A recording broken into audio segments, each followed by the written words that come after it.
జయరాం, గుత్తిలో నీ కార్యకర్తల మీటింగ్లో నువ్వు వైసీపీని భయపెట్టి భయభ్రాంతులు చేసే విధంగా ప్రసంగాన్ని సాగించిన విషయం అందరూ కూడా చూసినారు. కానీ నీ బెదిరింపులకు, నీ తాటాకు చెప్పులకు ఎవరు ఇక్కడ భయపడేందుకు సిద్ధంగా లేరు. ప్రత్యేకంగా మా వైసీపీ పార్టీ నాయకులు, కార్యకర్తలు పార్టీ కోసం ప్రాణాలు ఇచ్చేందుకైనా సిద్ధంగా ఉన్నారు. ఇన్ని రోజులు నువ్వు మా పార్టీ గురించి మమ్మల్ని టచ్ అయినంత వరకు నీ గురించి మేము ఇంతవరకు కూడా వ్యక్తిగతంగా ఎక్కడ మాట్లాడలేదు. ఈరోజు నీ యొక్క మాటల ధోరణికి మేము ఈ విధంగా మాట్లాడాల్సి వస్తూ ఉంది. నీవేదో అనుకుంటా ఉన్నావు, రాజకీయాలు మాకేం కొత్త కాదు, ఇటువంటి వాటిని ఎన్నో చూసినాం. నా 65 ఏళ్ల జీవితంలో రకరకాల దౌర్జన్యాలు చేసిన కాలాలని చూసినాం, ఎంతోమందిని చూసినాం, ఎంతోమందిని ఎదుర్కొన్నాం. నువ్వేం మాకు లెక్క కూడా కాదు. నువ్వు అనుకుంటున్నావేమో నీ పార్టీలోని ప్రజలు, నీ పార్టీలోని నాయకులు, నీ పార్టీలోని కార్యకర్తలు నీవు ఎమ్మెల్యే అయినప్పటి నుంచి నీ ప్రవర్తన చూసి విసిగి వేసారి ఎందుకయ్యా ఈయన్ని గెలిపించుకున్నామని మా దగ్గరే ఎన్నో రకాలుగా ఎన్నో సందర్భాల్లో తెలియజేయడం కూడా మేము విన్నాం. కాబట్టి చెప్తా ఉన్నాను, ముందు నీ పార్టీలో పోటీ చేసేందుకు మీ నాయకులు, కార్యకర్తలు సిద్ధంగా ఉన్నారో లేదో ఒక్కసారి ఆలోచన చేసుకో. నువ్వేమనుకుంటా ఉన్నావు? ఏం అంత చేతులు ముడుచుకొని కూర్చో వ్యక్తుల్లాగా మా పార్టీ కనబడుతుందా? మా పార్టీ బలం, మా పార్టీ సత్తా నీకు బాగా తెలుసు. ఎందుకంటే ఆ పార్టీలోనే నీకు జగన్మోహన్ రెడ్డి గారు ప్రాణం పోసినారు. 5 సంవత్సరాలు మంత్రిగా ఇస్తే 5 సంవత్సరాలు మంత్రికి పదవి ఇచ్చిన జగన్మోహన్ రెడ్డినే వెన్నుపోటు పొడిచినావు. నీవు ఇప్పుడు మళ్ళా రెచ్చగొట్టే విధంగా మీ పార్టీ కార్యకర్తలకు ఏదో సందేశాలు ఇస్తూ ఉన్నావు. నేను ఒకటే చెప్తా ఉన్నాను, వెన్నుపోటులో చంద్రబాబుని మించిపోయే రకం నువ్వు. నీ గురించి, నీ గతం గురించి, నీ చరిత్ర గురించి నాకు పూర్తి స్థాయిలో తెలుసు. అయినా నీ గతం గురించి, నీ చరిత్ర గురించి నేను మాట్లాడాల్సిన అవసరం లేదు. అది నా దీనికి తక్కువ అవుతుంది. కాబట్టి ఎప్పుడైనా కానీ ఒక బాధ్యతాయుతమైన శాసనసభ్యునిగా ఉన్నప్పుడు ప్రజల సంక్షేమం గురించి, అభివృద్ధి గురించి మాట్లాడాలే తప్ప ఏమయ్యా నువ్వు రాజ్యాంగాన్ని సృష్టిస్తావా? రెడ్ బుక్ రాజ్యాంగం అనేది మీరు సృష్టించుకున్నది. ఈ దేశంలో ఇది ప్రజాస్వామ్య దేశం. కేవలం అంబేద్కర్ రాజ్యాంగం తప్ప వేరే రాజ్యాంగం ఇక్కడ చెల్లుబాటు కాదు. అది తెలుసుకొని మాట్లాడితే బాగుంటుంది.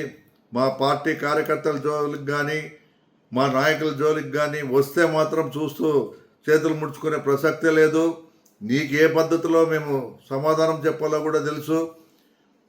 నువ్వు ఏ విధంగా మమ్మల్ని నామినేషన్ వేయకుండా అడ్డుకుంటావో నేను కూడా చూస్తాను.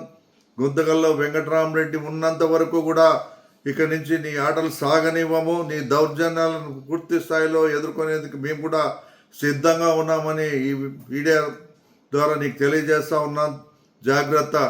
నువ్వు ఏదో పత్రికా విలేకరుల ముందు మాట్లాడి నా గురించి చెడ్డగా రాస్తే నేను మిమ్మల్ని రైలు పట్టాలకు ఎక్కిస్తాను అని వాళ్ళతో మాట్లాడినట్టు అందరితో వైసీపీ పార్టీ నాయకుల గురించి మాట్లాడితే చెప్తా ఉన్నాను, జాగ్రత్త.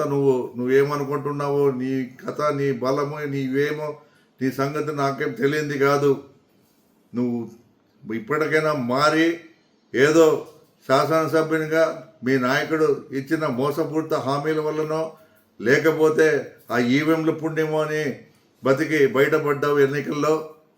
మరి వచ్చిండే అవకాశాన్ని సద్వినియోగం చేసుకో.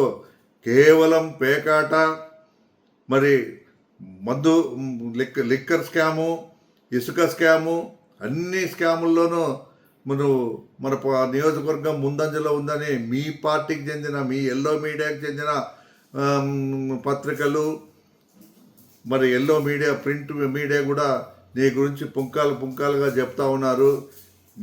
ఆల్రెడీ నీ రెడ్ బుక్ రాజ్యాంగం ఏమో నాకు తెలియదు, కానీ మీ అధిష్టానంతో నీకు రెడ్ మార్క్ ఎప్పుడో పడిపోయింది. నీకున్న ఎమ్మెల్యే పదవి కూడా మరి ఊడిపోయే ప్రమాదం ఉంది. నీ ఇన్ఛార్జ్ కూడా తీసేసి వేరే వాళ్ళకి ఇచ్చే పరిస్థితి కూడా వస్తుందని మీ పార్టీ నాయకులే చెప్తా ఉన్నారు. ఏదేమైనా నాకు మీ పార్టీ గురించి, దీని గురించి నాకు అవసరం లేదు. నా పార్టీ నాయకులను కార్యకర్తలను గుంతకల్ నియోజకవర్గ ప్రజలను ఏ విధంగా కాపాడుకోవాలో నాకు బాగా తెలుసు. నీ దౌర్జన్యాలు ఇవన్నీ మానుకో. నీ బెదిరింపులకు ఎవడు బెదిరేవాడు లేడు. జాగ్రత్త. నువ్వేమనుకుంటున్నావో మా కుటుంబం గురించి నీకు బాగా తెలుసు. నువ్వేమో పెద్ద హీరో అనుకుంటున్నావేమో. ఇవన్నీ నీకు నువ్వు ఊహించుకుంటున్నావేమో. అది ఎంతవరకు పోతుందో పోయేదానికి మేము కూడా సిద్ధంగా ఉన్నాం. నువ్వు జాగ్రత్త అని చెప్తున్నాను. నీకు ఇంకోసారి మా పార్టీ గురించి పార్టీ కార్యకర్తల గురించి మాట్లాడితే చూస్తూ ఊరుకునేది లేదు.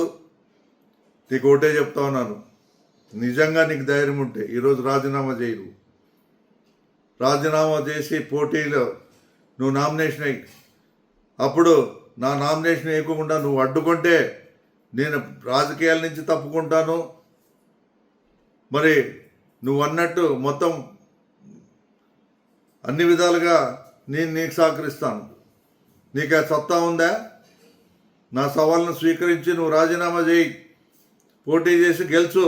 నన్ను అంటున్నావు కదా నువ్వు ఈరోజు పోటీ లేకోకుండా చేస్తానని. అంతెందుకు నువ్వు నేనే తేల్చుకుందాం. నువ్వు రాజీనామా చేయి. నా నామినేషన్ పడుతుందా? నన్ను నామినేషన్ వేయకోకుండా నువ్వు అడ్డుకోగలిగితే నేను రాజకీయాల నుంచి తప్పుకుంటాను, రాజకీయ సన్యాసం తీసుకుంటాను మరి అని నేను నీకు సవాల్ విసురుతా ఉన్నాను. ఈ సవాలుకు సిద్ధంగా ఉండు. నేను ఎప్పుడైనా రెడీ.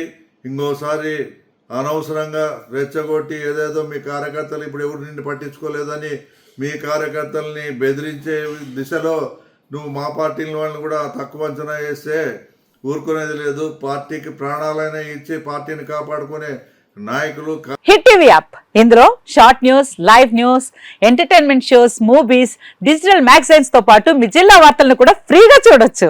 ఇంకెందుకు ఆలస్యం, వెంటనే హిట్ టీవీ యాప్ ని డౌన్లోడ్ చేసుకుని ఫ్రీగా ఎంటర్టైన్మెంట్ పొందండి. Hit TV app. Hit TV app. Please download hit TV app. Hit TV app ని ఫ్రీగా డౌన్లోడ్ చేసుకొని ఎంజాయ్ చేయండి. మీకు నచ్చిన ఎంటర్టైన్మెంట్ కోసం హిట్ టీవీ యాప్ ని ఫ్రీగా డౌన్లోడ్ చేసుకొని ఎంజాయ్ చేయండి. హిట్ టీవీ యాప్ ని డౌన్లోడ్ చేసుకుని ఆస్వాదించండి, ఆశీర్వదించండి. ఇంతమంది సెలబ్రిటీలు హిట్ టీవీ యాప్ ని డౌన్లోడ్ చేసుకోండి అని చెప్తున్నారంటే ఎంత మంచి యాప్ ఆలోచించండి.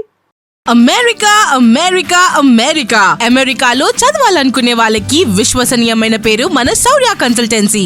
UK లో 1 year masters. UK లో 1 year masters. 2 years work permit up to 5 years visa. Contact Saurya Consultancy. Contact 89851 89851.